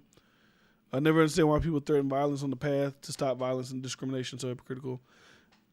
Bring the first 3 years of college down to grades 9 through 12. I mean, hey, I think they should just be teaching people real shit in school and teach them about what actually takes place in real life. I mean, that makes sense too. College becomes only specialties. Like, let's get to college and let's not fuck around. Like, what we trying to do? What we gonna be? This, that? All right. Y'all here, we here. Let's get shit cracking. But I want to talk about this. I want to all that shit we talked about earlier. That shit was all serious, right? I want to talk about this shit. So Roddy Ricch has been bullied off of social media. He's been bullied. Roddy Ricch dropped his album. They said Roddy Ricch was a flop. They say Roddy Ricch fell off. They say Roddy Ricch ain't no good. So Roddy Ricch deleted his Twitter after new music snippet received harsh criticism. So fans are not happy with the sonic direction Roddy Ricch has been headed in. Roddy Ricch, first major studio album, Please Excuse Me, Antisocial, is an excellent body of work. The various cadences, patterns, and extremely high level of energy Roddy carried through the project's entirety has impressed fans and critics alike. As we all know, The Box had an absurdly long run at #1 on Billboard's charts, almost fully owned to the unique delivery and sound used to craft the track. Unfortunately to his listeners, the artist has stagnated since that point. I feel bad for Roddy Ricch, dog. Roddy Ricch is on top of the world. He has some of the biggest records of 2020. The Box, big. Rockstar, big. And now they just shitting on him. And he had a good feature on Pure Souls with Kanye. And he had a good song with Pure Souls. In a beautiful trailer for his long-lived fast, fans were looking forward to the news release. The project, however, was met with mixed reviews when held in comparison to the standards has met with his first release. I don't think Roddy Ricch's album was trash. I think Roddy Ricch's album just wasn't pleasing. Like, when you have an album like Please Excuse Me Being Antisocial that got so many hits on it, it's hard to live up to that. It's hard to, do that again, especially when that's your first album.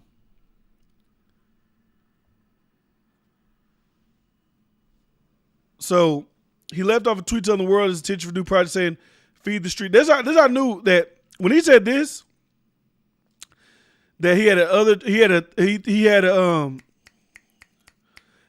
gonna drop a mixtape, Feed the Streets 3. I knew he knew that shit wasn't being received well. And that at that point, I feel like when artists do that, they panicking. Oh, you ain't like that? Well, I'm gonna drop another album, but you just dropped the album. So you know that one's not gonna live. So you know you gotta drop some other shit. So he released a snippet today. Let me y'all tell me what y'all think about this. Hopefully this shit don't get clipped. Like yesterday, we was reacting to Nicki Minaj. We was having a good time, and they clipped my shit. But let me know what y'all think about this clip. Do y'all think this is like hot ass trash? Roddy Ricch got a wild fucking this god damn boy, this forehead big as hell. But anyways, to the clip. Hey, I've been low, I've been high, been out my body, out my mind. Take my soul, take my steps, I never stutter. How many times did I lose it in heavy? What a whole block they flop, we throwing tances. How many times did I blow it back on dancers? Don't panic, cause I'm having these racks and rocks. Meet me at the mountain top, he gon' come round the bend with a mop. Gotta taste. Now, I don't think that shit was bad, but I guess social media was killing Roddy. Roddy Ricch gave us multiple modern rap classics. And the disrespect needs to chill. So they brought up, Roddy Ricch's discography a little bit. Whatever Roddy Ricch got. Roddy Ricch got, what did he give Roddy Ricch? Come on, load up for me. He got Perfect Time, classic. Ballin', classic. The Box, classic. The Woo, super classic. But I want to see where they killing him. Tweets like what? Tweets like this led to Roddy deleting his Twitter. Hopefully Roddy can bounce back from the slight downswing. He still has a lot of room to grow, and we hope to see him continue to get better as time goes by.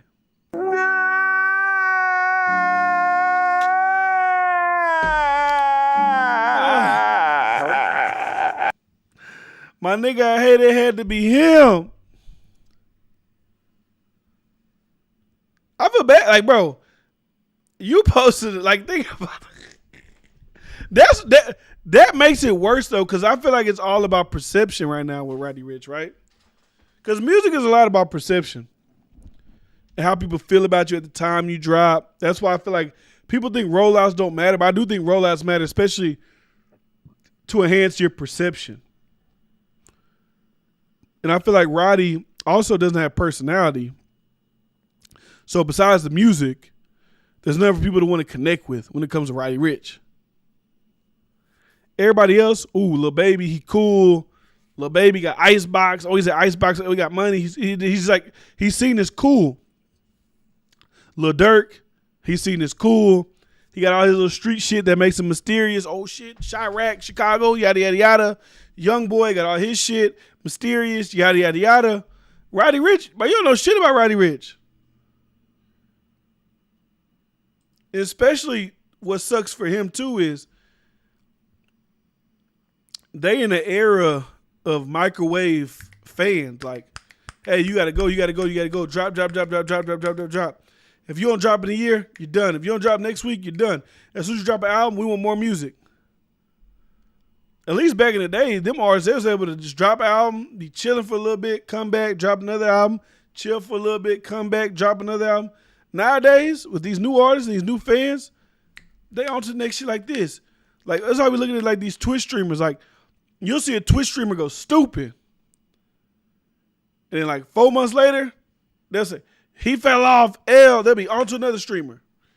And he'll blow up, he'll go crazy. And a new streamer will pop out. They fuck with him. It's like how I saw streaming going. It was like in 2022 or 2020, it was like all that Among Us shit. The Among Us streamers were huge. That shit was great. And then boom, then we got the new wave of stream people like, who they got? Like Ada Ross type shit with motherfuckers doing like little dates and shit like that. We got motherfuckers doing like the weird, he's crazy. But the speed dude, like the shit that's in waves. Like I don't know of anybody who's super consistent with it. Maybe like the XQC nigga and the Song Piker, but he do political shit. But for Roddy Ricch, it's like, hey, I don't know what he could do. I think he got to boost his image or something. Like maybe he got to get a girlfriend.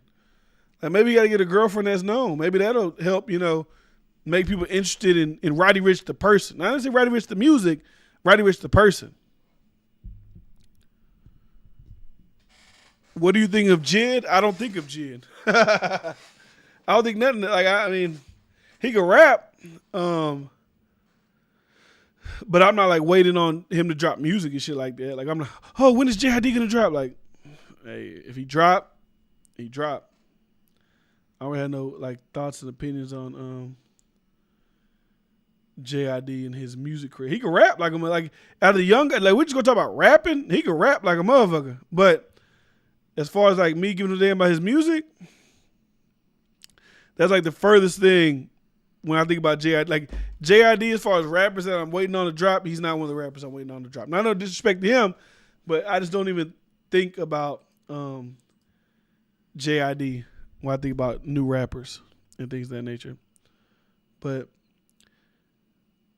he waited too long to drop and lost his hype. Yeah, but anyway, sad what the feel like he just don't have nothing to talk about, honestly. Masturbate. Okay, that's a little weird. What else he got bullied all the time in high school? Like I said, I think Roddy Ricch deleting his social medias would make it even worse on him. It would make the perception of him even worse. Like, oh, damn, you dropped a whack snippet and we made you delete it. Now the people feel like they got the power over you. Now they looking at you like, beta. Like, we got you. We don't got to respect this guy no more. We made this guy delete his Twitter. He was so upset that we did not like his snippet. He deleted his Twitter and I think Instagram.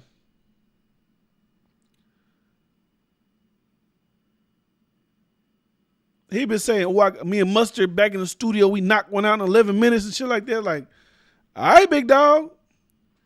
This could, like, honestly, because like I said, how fickle that new fans are, this could be like make or break for him in his career. It's sad to say, because I was like, Roddy Ricch gonna be one of them guys. Roddy Ricch gonna be one of them guys that be around for a while. I was thinking it was gonna be him, Lil Baby, Rod Wave, Polo G, Young Boy. Like there's gonna be running like the 2020s for the young guys. Like by the time 2030 hit, we may look back and be like, oh, they was like, you know, how Drake and them was running for 2010. I mean, Drake's still running shit now, but you know what I'm saying? From 2010 to no shit to now. And also, like what Charles Edward Cheese is saying, you don't drop the snippet yourself. You let like a leak, like maybe the blogs catch a leak snippet. Don't release a snippet yourself. Because if you release this thing, when you release a snippet yourself, I feel like you think that snippet is good. So now we're really going to judge that snippet. But if you release, if a leak comes out, yeah, we could judge the leak, but we could also be like, oh, maybe that's something that was just a throwaway. Maybe that's something that he doesn't even want to come out. Maybe that's something that, you know, just got leaked. But when you put it out yourself, oh, you got confidence in this record. You like this record. You think that we're going to like this record. And then when it backfires, you got to delete your Twitter. You got to delete all your shit. Because now you look crazy as hell. So, speaking of crazy as hell, I seen this shit and I'm like, we got to wrap our arms around this sister right here. We need God to open his loving arms and wrap his arms around this young lady right here. So, Chrisean Rock, right? She's the girl who fucked with Blueface. So she signed to Blueface, but she was fucking Blueface, and Whack 100 was screaming at her one time, get the fuck out the house. All this shit was going crazy. So she wanted to have sex with Blueface. And she broke into his house to get it. So Blueface and Chrisean have been making headlines for months in regards to the roller coaster relationship they put on display. There have been fights, wars of words, breakups, and break-ins, all occurring within the first month of the new year. The situation eventually led to frequent word spreader, Whack 100, getting involved in some back and forth with Chrisean as well. Her last performance in his reality show entails her breaking into Blueface's house and falling into his bathtub drunk. Black enough for you. I don't know about the ginger ale and the fucking apple juice, but I feel you on the Henny. Blueface recorded a video of one of the windows in his house damaged and utter disarray. He posted the video on Instagram in the clip. He could be heard saying the following: New York crib, what the fuck happened to my window? Breaking in to give me the skins, in which he was clearly referring to the fact that she attempted entry for intimate purposes. So let's take a look at that. New York crib. What the fuck? Up in my window. Look, now you got me looking dumb as hell. He didn't say New York crib. He says schoolyard crib. And they said New York crib. They said New York crib. What the f*** up in my window? Breaking in to give me the skins. So she broke into his crib, which is wild. And then she went on Instagram. She had some shit to say about it. Like, I'm about to have a daughter. I want to love my daughter. I want to teach my daughter. I want to give her the pathway of life to never, and I don't want to disparage this young lady, but I never want her to end up like this. Yeah. I'm not going downhill. I'm down. Stop getting drunk. That's it, and that's all. Yes, keep these people out of your business and take care of you. Period. All right, what else I got to say? Because I'm out to get off of here. I'm curious on what he said to you to make him love him so much. I'm curious. Hold on, what you said? I'm curious to what he said to you to make him love him. I ain't gonna hold you. He took me out the ghetto. He showed me like a real life in LA. Like, yeah, I got this a little condo or whatever. But I started really saying cool, fun shit I got with Blue. And I don't know. I've been around a lot of. This is why men gotta hold. This is why men gotta hold their daughters. This is why Kanye don't want his daughter on TikTok. This is why Kanye don't want his daughter on TikTok. Because look at her. This man showed her a little bit of life. Maybe took her to a couple of nice restaurants. Maybe she was around certain famous people. That's enough for her. They done kicked her ass out, done disrespected her motherfucking ass, all kind of shit. But it's like she got Stockholm syndrome. She still want to go back and fuck with him because she want to go and live a quote unquote better life. As long as the lifestyle's good, she could be getting treated like shit. But as long as the lifestyle's good, she fine with being treated like shit.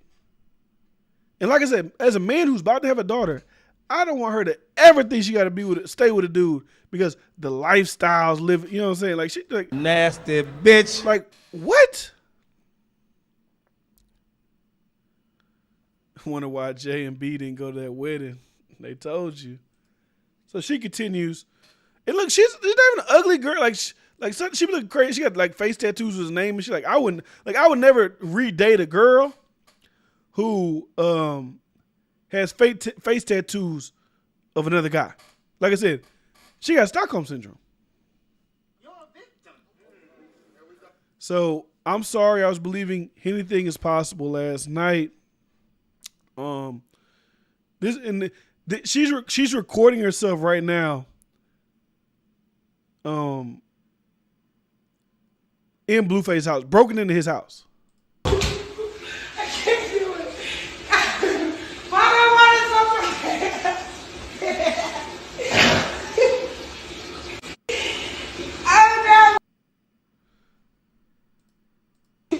I'm jealous. Yeah. Okay. Just a damn drunk ass fool. And you know the crazy part is, Blueface probably like shit like that. Blueface probably see this shit like, damn, she really fuck with me. Like she really, really fuck with me. A girl to break it, like, bro, she broke his window to sneak into his crib. I would be filing a restraining order next day to get her to fuck away from me. Because I feel like if something goes wrong when you deal with that type of crazy, when you deal with chicks like that, eventually, like she gonna end up doing something when you break her heart that will damage your livelihood. So if I was Blueface, I would want to be as far away from this chick as humanly possible if I could. So they said, do you think Blueface and Krishan will eventually stop doing these things for attention? I don't even blame, like, obviously Blueface will use like, hey, look, she broke into my crib, whatever, give me some pussy. But like, she's the one that's wilding out. She's the one that's getting drunk and break, like, not even like, oh, she knows the keys under the pot. She broke into the dude's house. Like, even think about that. Like, LA is a crazy place. We see people getting robbed in LA all the time. People getting murdered. Houses getting like. We see what happened even with Jacqueline Avon, 81 years old. Guy broke into her crib and he killed her. Could you imagine if Blueface was at home with like all his homies and all they hear is bang, crash, window breaking? They fuck around, came around the corner and lit her ass up. She could have been killed for doing some stupid shit. It is just sad to see. I ain't gonna lie to you. It's just sad to see. Poor soul, poor child. Kanye never did anything crazy. He's been very emotional and goes on rants. He hasn't done stuff like this that he could get locked up for, hurt anyone, nothing. I've seen crazy. Yeah, he ain't crazy. He's smart.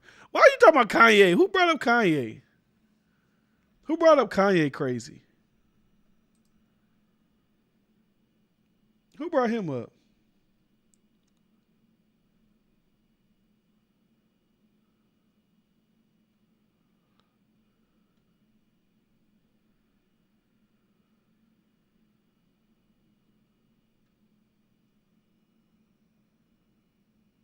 But look, this is something too. Like, y'all see this Brian Flores shit? This is what I was talking about. It's like, this is something that really, when I say who brought up Kanye, I meant like who brought up Kanye as far as calling him crazy. Did I say they was calling him crazy? Maybe I don't know. I've been on for fucking 2 hours. It's fucking 1 o'clock in the morning. I don't fucking know. Maybe I did say that. But anyways, this is something I was talking about. Now, I remember saying that. I just don't remember if I said he was crazy or not for doing that. Like, think about all these black people on Twitter, all these, like, who I was telling you about, Don Winslow, who calling out The Rock, and they doing all this, they doing all that, to fight Joe Rogan and his big racist empire at Spotify, when you literally got a black man, Brian Flores, suing the NFL for racial discrimination and hiring practices. Whether you believe it or not, right? Whether you believe the NFL is racist or not, wouldn't that something you would think that all that time and energy being spent on Rogan would go towards? Like, even if it comes out to be like there's no discrimination, wouldn't you think that this would be a situation that people would actually use their time, effort, and tweets to push for? Because I guarantee you, this came out, he said they don't hire black coaches for head coaches for whatever reason it is. It's discrimination in the workplace. But you know what's going to happen? All them celebrities, all them people bitching at Rogan for saying the N-word, they're going to be watching the NFL Super Bowl next week. I think it's next week. They're going to be flying out to the game, first class, sitting in the box seats with all the billionaires that won't hire black coaches or head coaches, and then go back on Twitter. We got a new video of Joe Rogan saying the N-word. Man, shut the... Y'all don't give a fuck. I know I brought it all the way back to that shit. But, you know. That shit wild. Oh, God. Please don't get Vicky started on Kanye West. Please don't. Crazy now, he ain't gonna kill nobody. Punched a cameraman, and then he could be sued by Pete Davidson for defamation with the age remark. I mean, I don't think he could be sued for the age thing because there's no proof that he actually said. Like, people are saying he said it, but I don't think there's any proof that, like, no, like, tangible proof that he actually said it. Like, obviously, academics said he said it. He said they got 8 people in the industry that said he said it, but I don't think they could get him off that shit. I don't think there's no way to get him off that shit. But he did punch the people. Even though, like I said, man, it's like, I don't even feel, like, when he punched the camera people, I don't feel bad for them people. Like, they be all, I know they doing their job, but goddamn, get the fuck away from me.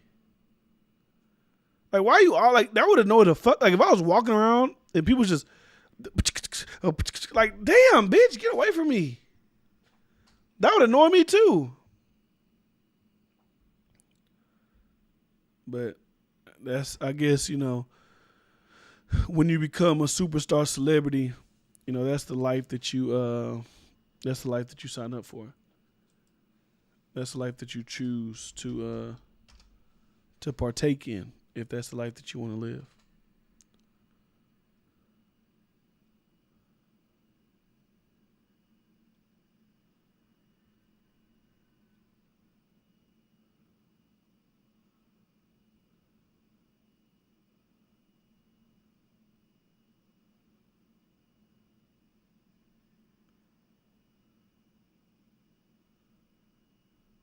But yeah, anyways, I was reading something, my bad.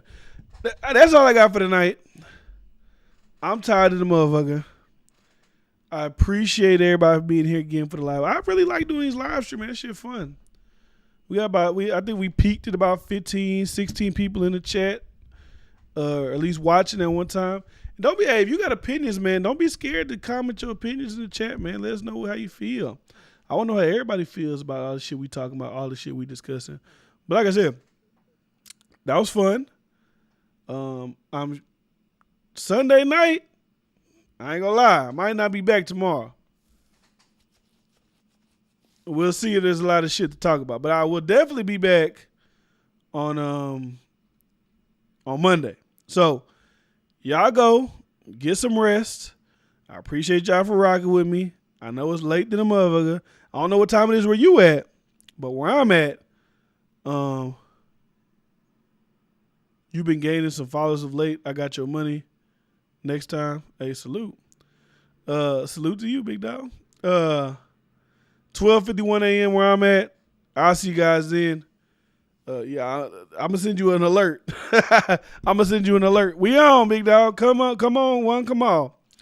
But hey, salute to the Pasta Master. New in the chat. I ain't never really seen you in the chat before, but salute to you for being here, kicking with us the entire time. Y'all go have a good night, man. Y'all rest up. We'll be back to fight the good fight another day. See you guys next time.